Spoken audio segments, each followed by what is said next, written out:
Let's talk about what happens when an aldehyde or a ketone reacts with a secondary amine.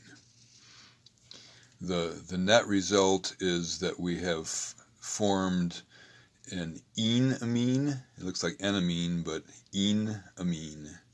It's got an alkene with an amine attached to it. And I just want to contrast this with what happens with a secondary amine. And what you have already seen and practiced is the reaction of a primary amine with an aldehyde or a ketone. So if we take the same ketone here and react it with a primary amine, then we get, after we do 4 steps in the mechanism, which we're not going to take the time to go through, we get to the point where we are nearly done, and all we have left to do is a deprotonation to give you the final imine. So this is the last intermediate before the product forms if we're reacting a primary amine. And so the last thing that is happening, and this is all equilibrium again, the last thing that's happening is we're losing this proton off back into the solution, the acidic solution. And we end up with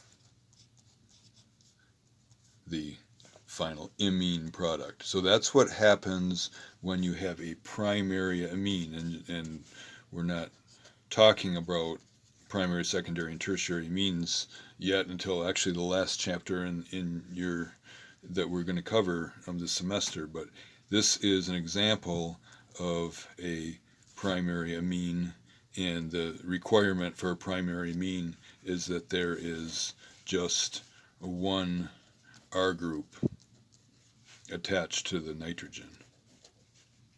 Okay, so that makes it a primary amine.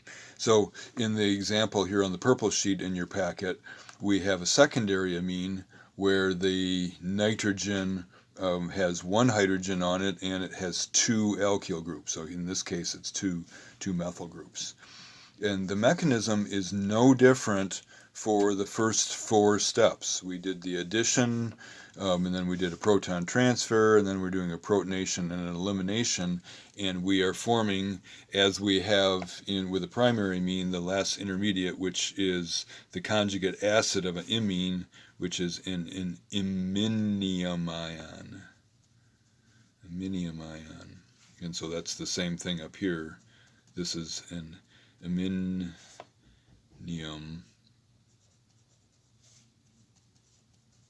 ion. Okay, and so then the last thing that would happen here, and so this is just before we get to the final product, the last thing would happen is we would deprotonate, we'd pull off a proton, but because it's a secondary amine, there is no proton on there. There's 2 alkyl groups, and you can't pull off an alkyl group, and an alkyl group doesn't just fall off in acidic solution, or you can't pull off an alkyl group, and so that is not an option. What else could happen? Well, next to the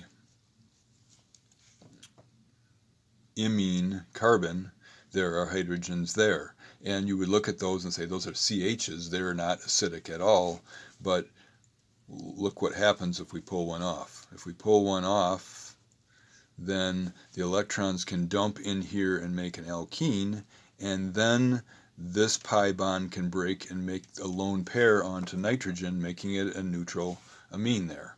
And so here is our final product, and instead of having a carbon-nitrogen double bond here and having an imine, we have a carbon-carbon double bond here, and then the amine attached to it, so we are forming an enamine, and that is the process there of forming an enamine.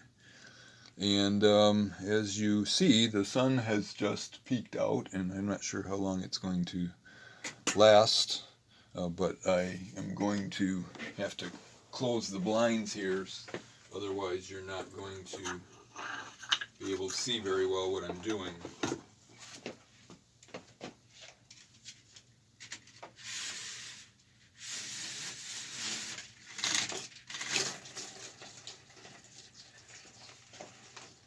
Okay.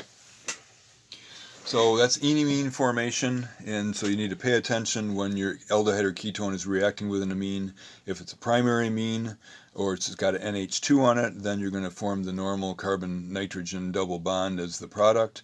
And if it has two alkyl groups attached to it and only an NH, only one hydrogen on the nitrogen, then that's a secondary amine, and it's going to form the enamine, and instead of the expected imine.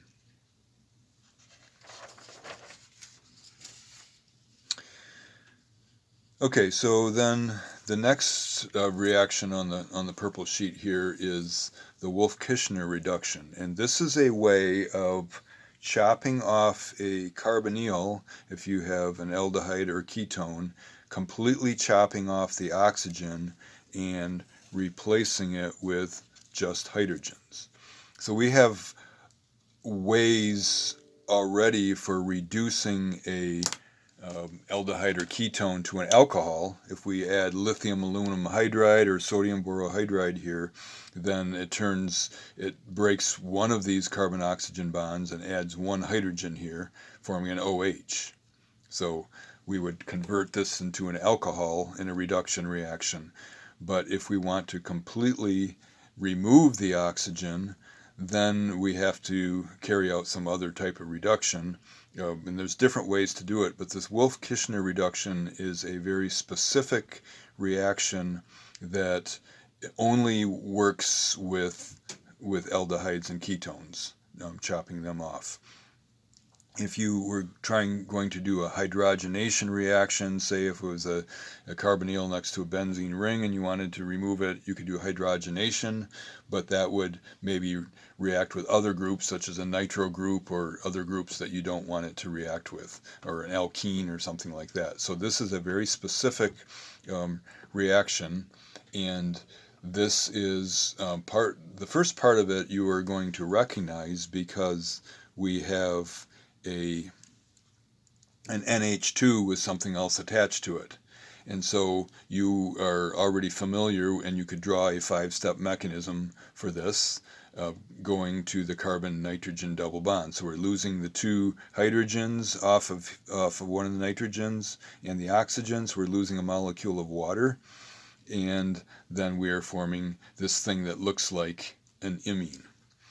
And then if the compound here with the NH2 on it is added in the presence of a strong base, then that continues on through an interesting mechanism that we'll talk about in the next video that ends up completely removing the oxygen there. And it may be worth your effort to kind of look this over. This is kind of an outline here of the mechanism. There's no curved arrows there. Can you draw the curved arrows showing how this reacts with this to get this intermediate, and how this intermediate reacts with water to give this one? Can you draw the curved arrows ahead? And in the end here, we're losing a molecule of nitrogen gas, before we get to our final alkane product. So this is a good test of your ability to draw curved arrows. And I think we're about out of time on this one, so go ahead and practice drawing your arrows and then see how you did on the next video.